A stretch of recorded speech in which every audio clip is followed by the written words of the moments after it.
Corona ने साबित कर दिया हम धोखे में थे। कभी इतने ब्रांड नहीं थे, दुनिया तब भी चल रही थी। हम हफ्ते में 2 बार रेस्टोरेंट नहीं जाते थे, दुनिया तब भी चल रही थी।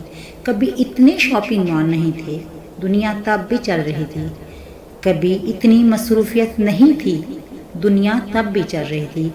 कभी हम इतने सोशल नहीं थे, दुनिया तब भी चल रही थी। कभी हर साल छुट्टियां मनाने दूसरे मुल्क नहीं जाते थे, दुनिया तब भी चल रही थी। दुनिया इतनी आर्टिफिशियल नहीं थी, दुनिया तब भी चल रही थी। दरअसल फ़र्क आर्टिफिशियल लाइफ को पड़ा है, असल ज़िंदगी को कोई फ़र्क नहीं पड़ा।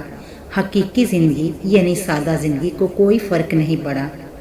पौधे उग रहे हैं, फूल खिल रहे हैं, खेत लहलहा रहे हैं, दरियाओं का पानी बह रहा है, समंदर ठाठे मार रहा है, बादल बरस रहे हैं, परिंदे चहचहा रहे हैं, भैंस दूध दे रही है, मुर्गियां अंडे दे रही हैं, रोटी सबको 2 वक्त की मिल जाती है।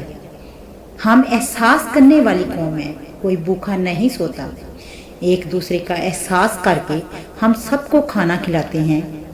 मत बोलिए आर्टिफिशियल लाइफ को असर पड़ा है, हकीकी ज़िंदगी वैसी ही है, सिर्फ फजूल खर्चियाँ ख़त्म हो गई। कोरोना ने हमें बता दिया हम धोखे में थे।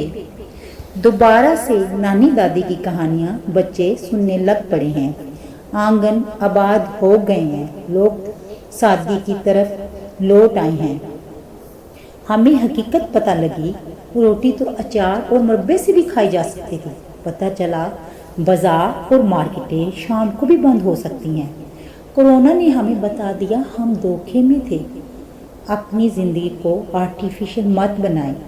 ज़िंदगी जितनी सादा होगी, इतनी आसान और खूबसूरत होगी।